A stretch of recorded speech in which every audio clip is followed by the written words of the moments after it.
I stood at the altar, bouquet trembling in my hands. 2 seats in the front row stayed empty, glaring at me like missing teeth in a smile. I kept glancing at the doors. They didn't open. Instead, my brother's voice echoed from the back, just loud enough for me to hear. They had better plans. He smirked like it was a private joke between us. The vows tasted bitter in my mouth after that. I smiled for the photos, but inside, something dark and steady began to grow. When I was a child, I believed my parents were unshakable pillars.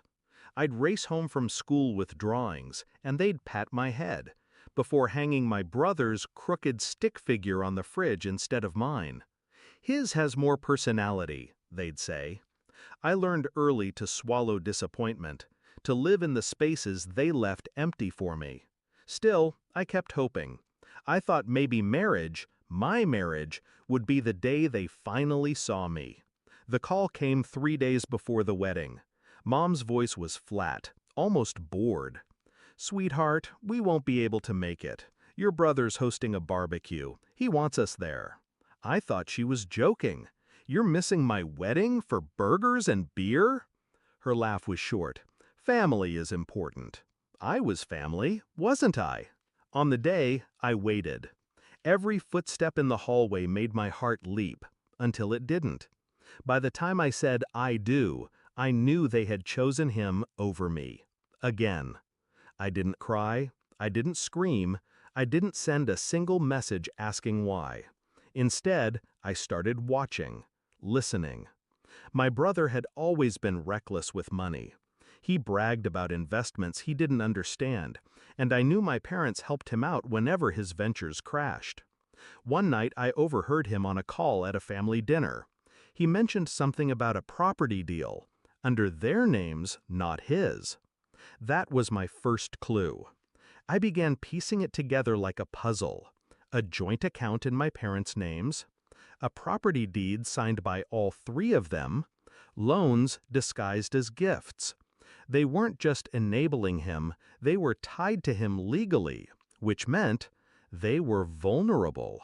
I spent months in the background quietly collecting copies of property records, screenshots of online listings, a discreet meeting with a real estate lawyer.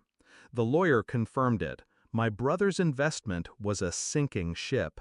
And because my parents were co-owners, their assets would go down with it if the mortgage defaulted. The plan came together naturally.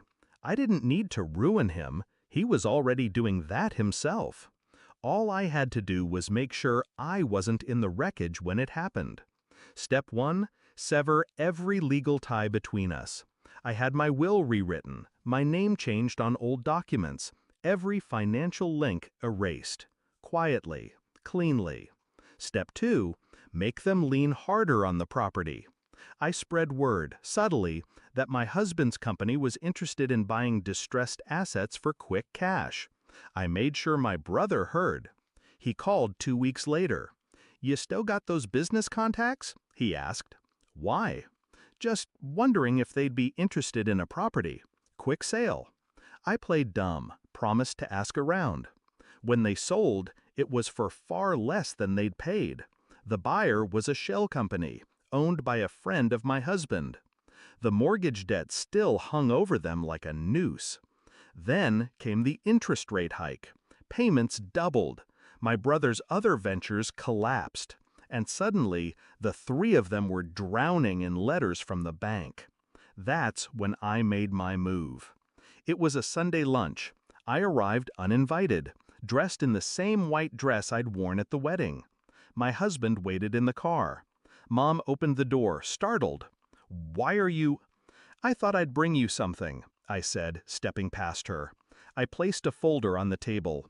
Inside, copies of the property sale, the debt records, and a foreclosure notice. Dad's face paled. "How did you?" "I told you once," I cut in, "family is important." My brother's jaw tightened. "You set us up." "No," I said calmly, "you set yourselves up. I just watched." I let the silence stretch until it burned. You missed my wedding, I said finally, for a barbecue.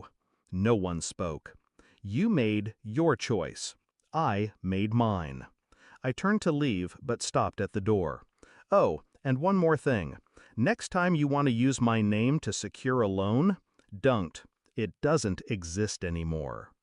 They lost the house 6 months later. The bank took everything but the furniture. My brother moved into a dingy apartment. My parents stayed with distant relatives, people they'd barely spoken to in years.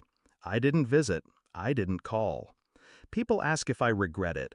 No. Regret is for mistakes, and I didn't make one. They taught me what family meant. I simply returned the lesson, word for word.